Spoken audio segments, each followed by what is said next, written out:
दोस्तों नमस्कार, मैं मनोज कुमार शर्मा लेकर के एक विशेषांक जो केवल सिर्फ आपके लिए है। दोस्तों आज बड़ी मेहनत के साथ आंकड़े तैयार किए हैं, एनालिसिस तैयार किए हैं। ध्यान से शुरू से लेकर के अंत तक जरूर देखिएगा दोस्तों, छोड़ के बच जाइएगा चैनल को, क्योंकि हालांकि आप पे नोटिफिकेशन पहुंचे ना पहुंचे, लेकिन गूगल कर लीजिएगा।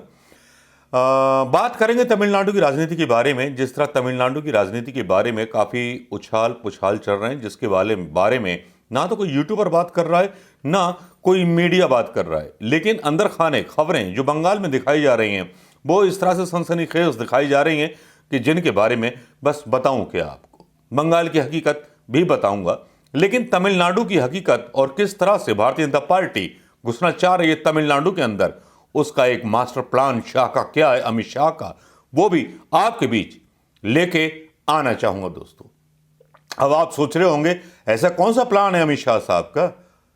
चिन्नम्मा जो थी, क्योंकि वहां सबसे बड़ी शख्सियत थी जो मर गई, जिनकी मौत बड़ी रहस्यपूर्ण हुई, जो एक ऐसी नेता थी, एम.जी. रामचंद्रन के बाद जो उनकी अधिकारी कही जाती थी, उनकी मौत के बाद शायद पूरा एक रिक्त हो गया था तमिलनाडु का पॉलिटिकल सिनेरियो।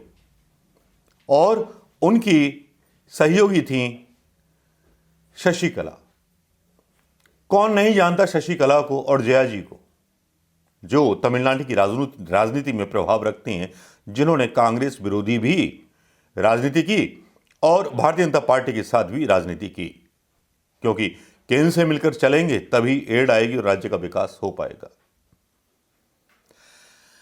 शशिकला बाहर आई, उन पर आरोप थे भ्रष्टाचार के, उन्हें बाहर लाया गया और उन्होंने बाहर आते ही एक सनसनीखेज बयान दे दिया, जिसमें उन्होंने बोल दिया कि मैं राजनीति में नहीं रहूंगी। अब इसके मायने को ढूंढते हैं, इसके पीछे छुपी हुई सियासत को ढूंढते हैं। उनको वैसे चिन्नम्मा बोला जाता है, शशिकला को। चिन्नम्मा के राजनीतिक संन्यास के मामले, शशिकला बीजेपी को नाराज नहीं करना चाहती, बल्कि वे चुनाव AIADMK लीडरशिप कब्जाने में बीजेपी की मदद चाहती हैं। ये सबसे बड़ा खुलासा है दोस्तों। बीजेपी केंद्र में है, बीजेपी मदद कर सकती है, लेकिन यहां पेच डाल दिया गया है, और ऐसा पेच डाल दिया गया है जो आम हिंदुस्तानी की और आम तमिलनाडु में रहने वाले व्यक्ति की समझ में नहीं आएगा। लेकिन यहां समझाना बहुत जरूरी हो गया है, क्योंकि यहां एंटी इनकम्बेंसी लहर भी है तमिलनाडु में, और ऐसी इनकम्बेंसी लहर है कि इसमें बह जाएगी पलानीस्वामी की सरकार। ये वही पलानीस्वामी है जिनको शशिकला ने सपोर्ट दिया था उनको मुख्यमंत्री बनने में, वही पलानीस्वामी उनके खिलाफ। अब यहां बीजेपी अपनी गोटे खेल रही है। क्या है पूरी खबर में आपको पढ़ करके सुनाता हूं दोस्तों। सियासी जानकारों का कहना है कि शशिकला एक कदम आगे और 2 कदम पीछे की राजनीति पर चल रही हैं। चर्चा है कि शशिकला को संन्यास के राजी करने के पीछे भारतीय जनता पार्टी का केंद्रीय नेतृत्व है। यह एक बड़ा खुलासा है दोस्तों। तमिलनाडु में शशिकला के संन्यास की घोषणा के बाद कई समीकरण अचानक से बदल गए हैं।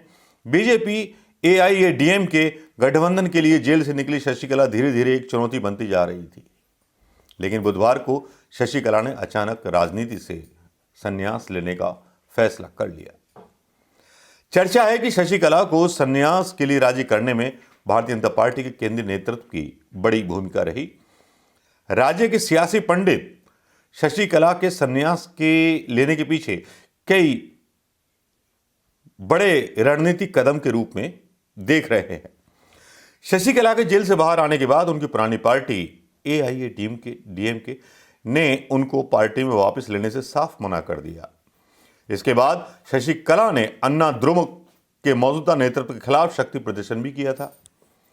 ऐसे में इस फैसले से सबसे ज्यादा खुश AIADMK के मौजूदा नेतृत्व को होना चाहिए था, लेकिन AIADMK खुद शशिकला के इस फैसले को संदेह की नजरों से देख रहा है। तमिलनाडु में शशिकला के इस फैसले को संदेह की नजरों से देखा जा रहा है, भारतीय जनता पार्टी की नजरों से देखा जा रहा है कि भारतीय जनता पार्टी ने मंजूर किया है। राजनीतिक जानकार कहते हैं कि मौजूदा स्थिति में नई पार्टी बनाना उनके लिए फायदे का सौदा नहीं दिख रहा, लेकिन उनका भतीजा तो नई पार्टी बना चुका है। जी हां, लेकिन ये भी कुछ मीडिया चला रहा है इस तरह की बातें शशिकला के बारे में।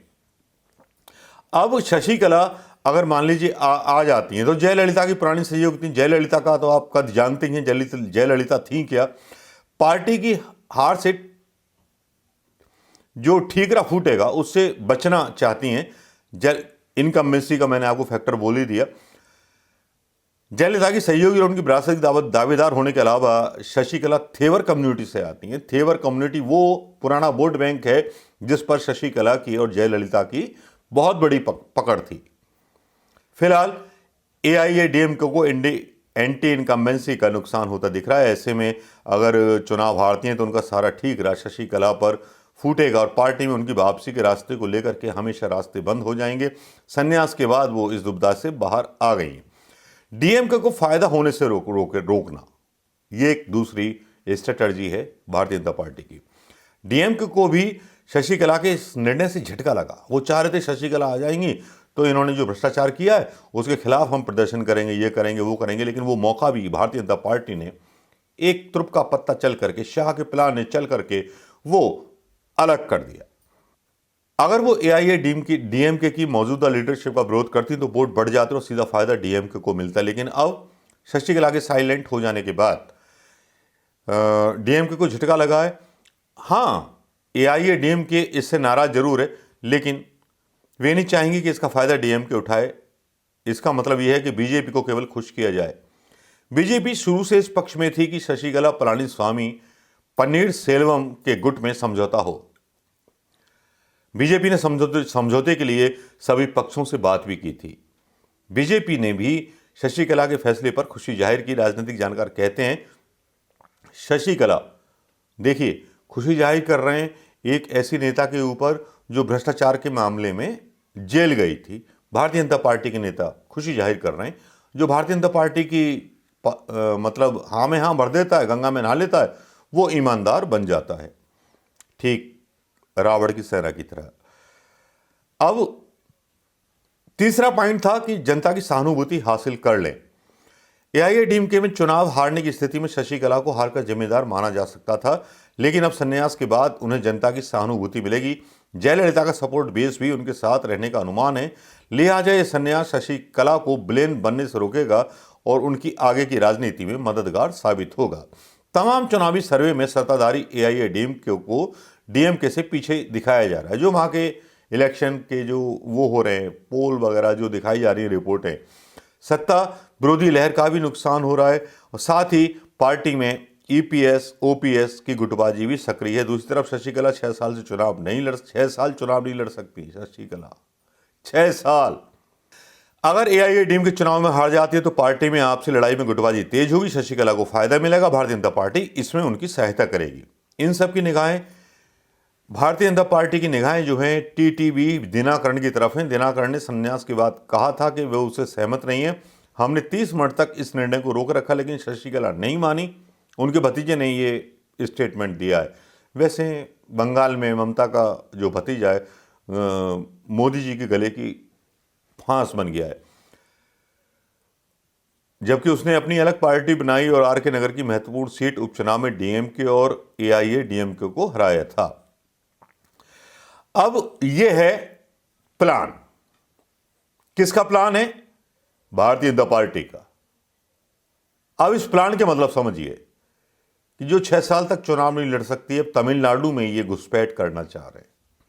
उत्तर प्रदेश में घुसपैठ की राम के नाम पर, तमिलनाडु में घुसपैठ करेंगे जयललिता के नाम पर और एक ऐसे करप्ट नेता के नाम पर जो जयललिता की सहयोगी थी जो जेल में रह करके आई।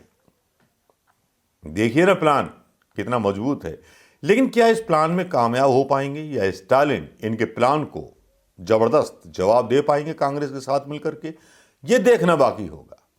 लेकिन भारतीय जनता पार्टी की इस रिपोर्ट के बाद पोल खुल जाती है। इतनी बुरी पोल खुल जाती है कि ये भारतीय जनता पार्टी जो अपने आप को राष्ट्रवादी कहती है, ये असलियत में सत्तावादी है, राष्ट्रवादी नहीं, सत्तावादी है। बस इनको सत्ता चाहिए, किसी भी तौर तरीके से ये किसी के साथ भी समझौता कर सकते हैं। यही वो राजनीति है जो आम आदमी से दूर कर देती है भारतीय जनता पार्टी को। जिस रास्ते पर भारतीय जनता पार्टी चल निकली है वो शायद उसके दुर्भाग्य का रास्ता है। वो आने वाले लोग बताएंगे या वोटर बताएंगे या ईवीएम मशीन उनके कब्जे में है तो फिर वो बता देंगे। नमस्कार दोस्तों, जय हिंद।